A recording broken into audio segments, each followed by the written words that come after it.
people leaders inspire maximize productivity. We want to focus on how to become better people leaders, because there will continue to be things that robots and automation cannot do. It is our role to make ourselves better, more valuable to our companies in that realm. And I really, for those of you that are younger, that are looking to get into the workforce, really concentrate on developing yourself as a people leader, of doing those things that automation cannot do.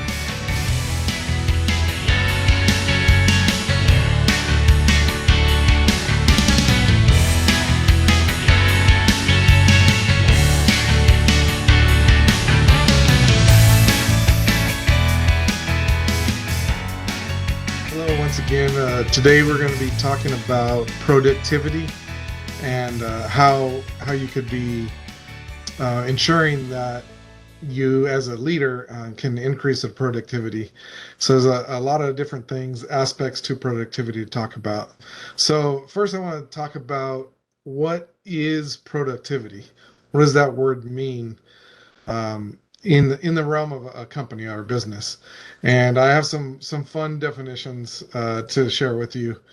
The very first one I say is productivity is the ability to get stuff done. I know stuff is not the scientific word for it, but really as a company, what we're trying to do is to produce, to get stuff done. And so as leaders, as managers, we want to be getting the most out of our people to get stuff done. We have stuff to do, and we need to get that stuff done.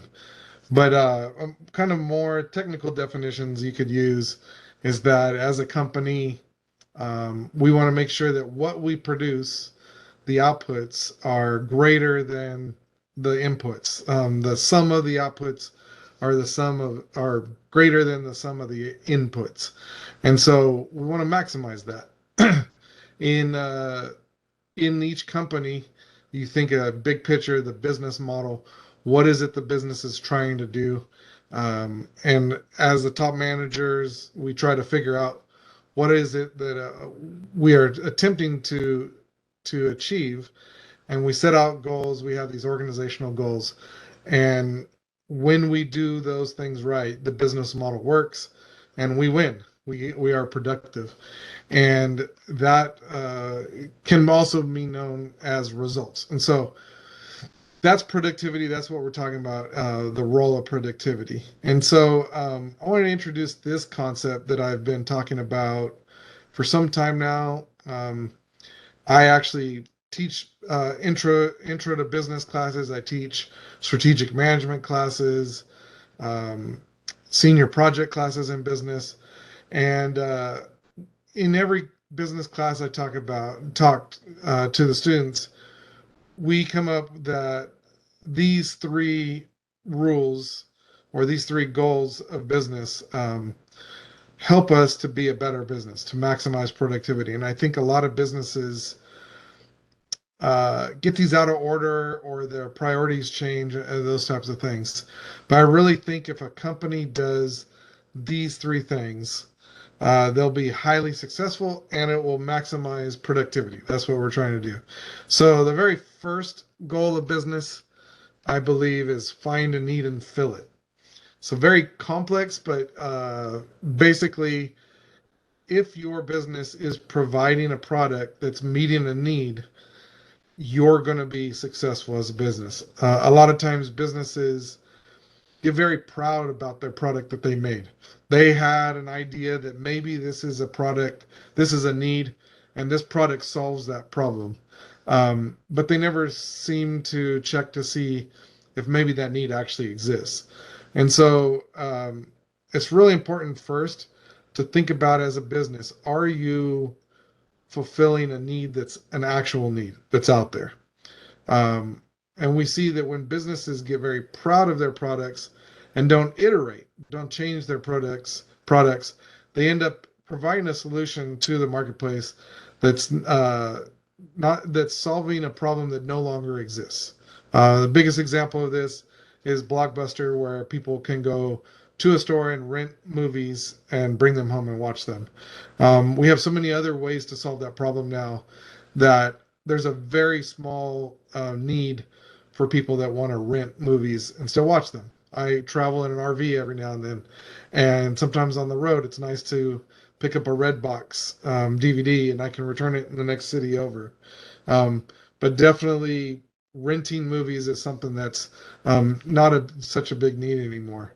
My parents run a small business and they have a fax machine, and that need is very small. But they still offer fax services at their businesses. So it's not the primary thing they do anymore. They're not a fax business, but it is something they provide on the side. And so finding it and filling it. You could spend a lot of times just thinking about that. Second, make a profit. Um, Notice that's not number one, but it is important that you make a profit. And this is very difficult to do. What you have to do is make more money than you're spending. And for sure, you could set up a business that doesn't make a profit. Uh, in my mind, that's not a business, right? That's a charity, and you can do that. Just it's if you don't make a profit in business, slowly over time, you're going to run out of money, and you won't be able to fill those needs with that product. It is important that you find ways to increase revenue, that you sell more products of things, but you also need to reduce the costs, and you can find that with economies of scale and different changing your suppliers, all those things. But making a profit is a big deal. If you find that your business model can't make a profit, maybe that's not a successful strategy, and so you might have to go back and change that strategy, or perhaps just the marketplace can't bear that need right now. And third, treat your people right. A lot of our book talks about looking at your workforce, understanding what motivates them, taking the care to understand them and motivate them in the way that's meaningful to them. But it really just starts from that perspective of valuing your workers, valuing the people that are doing the work. Uh, it's a struggle for a lot of managers to do because we keep our eyes a lot of times on the metrics and the results. But when you treat your people right, they in turn feel valued, they stick around, they treat your customers right as well. So that I think that following those three rules and trying to really practice getting those right, it will lead to that higher productivity. Another thing that we talk about in productivity is that outputs being greater than the inputs. This production possibilities curve is it's a figure from economics, and really it's macroeconomics, it's big picture economics, where we look at maybe the capabilities of an organization or maybe a country. You see on this chart that yellow line would be the amount that we can produce. And so we, say I'm a small farmer, I have 40 acres and I want to produce something. So if I produce only oranges and not tomatoes, I can get up to that yellow line on the vertical, to the yellow line there. But if I only produce tomatoes and no oranges, I can make that many tomatoes. If I say half and half, I'm going to be able to produce the amount that's in the middle there. And so no matter how, if things stay the same, I can only produce this many oranges and this many tomatoes with what I currently have. And so the goal is to say, I want to make more. I want to push out that production possibilities curve into what's called the frontier. That's those arrows there. The production possibilities frontier. How can I maximize productivity? How can I expand my production? And there are three ways to do that. You find people that are better trained. In the case of business, if you hire in somebody that has better capabilities than you currently have in your workforce, you can do that. A lot of HR people, they're one of their major roles is training. And so when we train our workforce, they now have a better way, a smarter way to produce more. So we can produce more oranges and tomatoes by having better trained workers or more trained workers. There could be technological improvements. Maybe we find some sort of machinery that over time produces more on the output than it costs us to purchase and maintain that product. And so those technological improvements allow us to produce more. In farming, that could be increasing yields by doing certain things with fertilizers and things of that nature.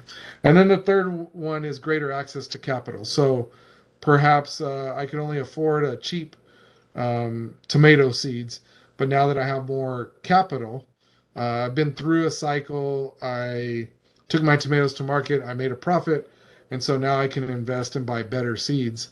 So my I might have a higher yield, or I may have the ability to buy a tractor, a newer tractor, so I can do more with that.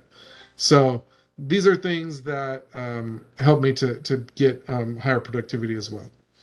So speaking of tractors and technology, automation is a way to increase our productivity. And there's a strong role of automation in today's workforce. There's some great benefits to it. Although it's very high initially, the cost, over time, that cost is lower. We juxtaposition this with humans, with workers. Workers, very high cost to attract and hire workers. Very expensive process. That's why we like people to stick around so that we can get a return on that investment. But their wages are a continual expense. We continue to have to pay people.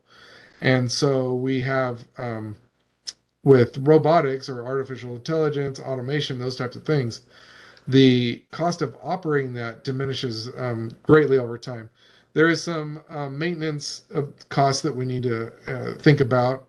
We have to fix it every now and then, but those maintenance issues are much lower than people. People have personality conflicts. They get sick. They move away from their jobs. Those type of things. They have bad days. You have to motivate them. A lot of times, machines don't need that, and so there's a real attraction to purchase things and automated things over time. So, but then over time we get that the production really increases. So people leadership. You guys are here because you believe in people. You are people leaders. When we motivate people, we actually get people to do things they don't want to do.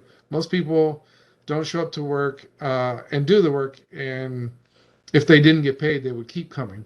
So we do have different, we trade money for their time, and over time we find that they hopefully can get into the company's purpose, their mission, and they really put their whole selves into it. But most of the time we're asking people as managers, as leaders, to do things if we ask them, do they want to do these things? They don't necessarily want to do them. But we can motivate people to do those things. We also love the fact that synergy can exist. When I put one person with another, they can now do the work of three people. And so we find synergy amongst interactions with workers, with humans, with people. We then can create, with this motivating strategies, a way to create a sustainable and repeatable processes, actions that they do that are much more complex than what robots can do. And they get this growth mindset. They can feel like a part of the mission, and they want the organization to grow. Things that machines are not capable of doing. And so we really want to focus as managers, as leaders, to do the things that robots cannot do, to lead our people and understand that. So really the thing I want to leave you with today is that people leaders inspire maximize productivity. We want to focus on how to become better people leaders, because there will continue to be things that robots and automation cannot do. It is our role to make ourselves better, more valuable to our companies in that realm. And I really, for those of you that are younger, that are looking to get into the workforce, really concentrate on developing yourself as a people leader, uh, of doing those things that automation cannot do. And the three rules of business, find a need and fill it, make a profit, treat your people right. I think if you follow those three things, you work in your organizations to make sure those purposes are aligned, I think you'll find maximum productivity. Um, Again, in our book, you're going to see us touch on the concept of productivity throughout. It's really the underlying goal that we're all trying to get to. And I think if we can help our people understand the goal of productivity and their role that they play in that, I think we'll have better workforces. So thank you all again for watching, and we'll see you next time.